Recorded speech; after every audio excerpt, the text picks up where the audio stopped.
नमस्ते। बांग्लादेश की नई सरकार के मुखिया मोहम्मद यूनुस भारत से दुश्मनी करके उस डीएनए को मजबूत कर रहा है जो हिंदुओं के खिलाफ हमेशा उफान मारता है। यूनुस की हिंदू और भारत विरोधी मानसिकता के चलते नई दिल्ली से ढाका के रिश्ते खराब दौर में पहुंच गए हैं।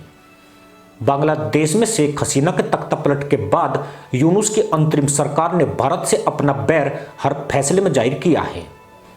यही कारण है कि बांग्लादेशी मुल्ला ने भारत के सबसे बड़े दुश्मन पाकिस्तान से दोस्ती से भी संकोच नहीं किया। यूनुस भूल गए कि आज जिस पाकिस्तान के पिछवाड़े वो चाट रहे हैं, उसी देश की रैपिस्ट आर्मी ने 2 लाख से ज्यादा बंगाली मुस्लिम महिलाओं के साथ रेप किया था। लाखों बंगाली मुसलमानों के खून से उनके हाथ रंगे हैं, मगर भारत से नफरत इतनी अधिक है कि यह जाहिल मुल्ला सारे जख्म भूल गया। पिछले 5 महीने से भारत मोहम्मद यूनुस की नौटंकी देख रहा था, इस उम्मीद के साथ कि शायद उसे भारत की अहमियत पता चल जाएगी। भारत ने बांग्लादेश के नए राजनीतिक गठजोड़ के साथ मालदीव वाली सहनशीलता दिखाई है। ऐसा इसलिए कि मालदीव में मोहम्मद मोइजू ने भी राष्ट्रपति बनने के बाद मुल्लाई उछल कूद की थी, पर बाद में जब तहमद फटने लगे तो पता चल गया कि बगैर भारत की मदद के आज भी फकीरों का गुजारा नहीं होता है। बांग्लादेश में भी भारत को कुछ ऐसी बदलाव की संभावना थी, पर कहावत है कि नई नई मुल्लाइन अल्लाह अल्लाह पुकारती है। यूनुस का अंदाजे बया भी कुछ नई मुल्लाइन के जैसा है। भारत ने जितना धैर्य दिखाया, यूनुस ने उतनी अधिक कुदान मारी, पर अब भारत का धैर्य जवाब दे चुका है और नई दिल्ली ने लगभग तय कर लिया है कि अब फटेरू मुल्ला के ढाका से प्रस्थान कराने का वक्त आ गया है। भारत के सक्रिय होने की बड़ी वजह यह भी है कि बांग्लादेश में शेख हसीना के तख्तापलट होने के बाद अब आर्मी चीफ के तख्तापलट की सुगबुगाहट तेज है। खबर पक्की है कि बांग्लादेश के आर्मी चीफ ने भारत से मदद मांगी है और हस्तक्षेप करने की गुहार लगाई है। बांग्लादेश की सेना भारत समर्थक मानी जाती है।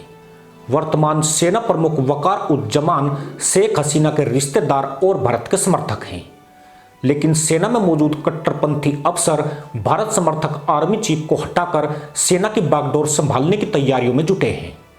इस साजिश में पाकिस्तान भी शामिल है। आर्मी चीफ वकारुज्जमा को आभास हो चुका है कि सेना में उनके खिलाफ खिचड़ी पक रही है। इसी आशंका के मद्देनजर उनके द्वारा गुप्त रूप से भारत से हस्तक्षेप की अपील की गई है।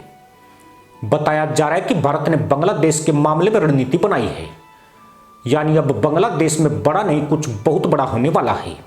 बांग्लादेश में शेख हसीना के साथ मिलकर भारत जैसे को तैसा की रणनीति अमल में लाने की शुरुआत कर चुका है। जैसे यूनुस ने अपने मुसलमान आतंकी छात्रों के साथ मिलकर शेख हसीना का तख्तापलट किया था, यूनुस के साथ भी वही होने वाला है।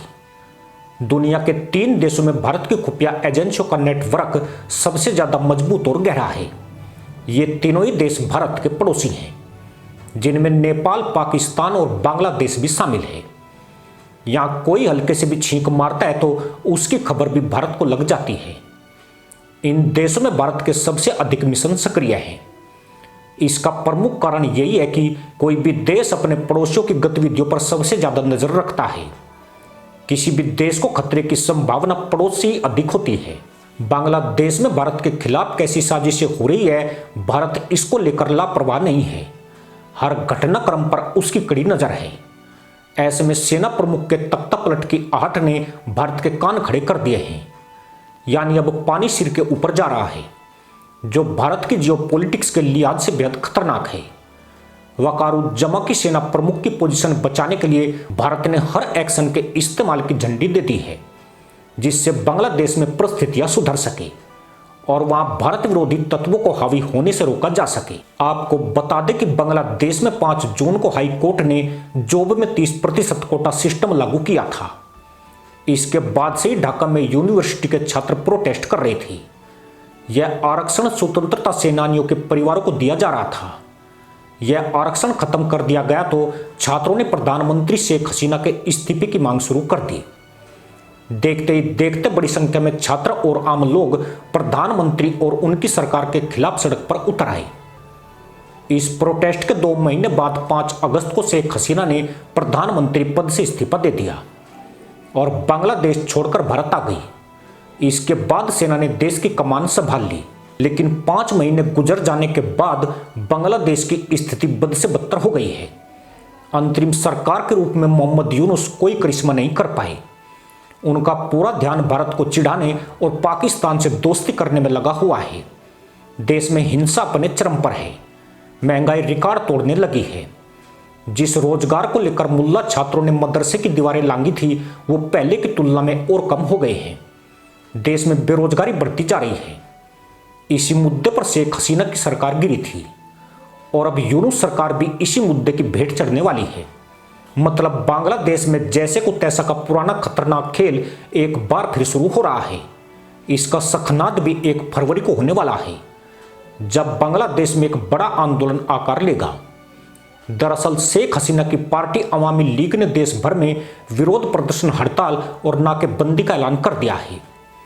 पार्टी ने अपनी मांगों को लेकर विरोध प्रदर्शन से जुड़े कार्यक्रम की जानकारी भी जारी कर दी है, जो 1 फरवरी से शुरू होकर 18 फरवरी तक चलने वाले हैं। सोचने वाली बात है कि पिछले साल 5 अगस्त को शेख हसीना के तख्तापलट के बाद अवामी लीग देश में पहला बड़ा कार्यक्रम करने जा रही है। कार्रवाई के डर से अभी कई पार्टी नेता छुपे हुए हैं। माना जाता है कि नई दिल्ली में मौजूद शेख हसीना के इशारे पर यह आंदोलन शुरू किया जा रहा है। यानी अगले 18 दिनों में बांग्लादेश में बवाल मचना तय है। बवाल इसलिए कि अवामी लीग ने चेतावनी दी है कि अगर यूनुस ने उनके कार्यक्रमों को रोकने की कोशिश की तो और भी बड़े कदम उठाए जाएंगे।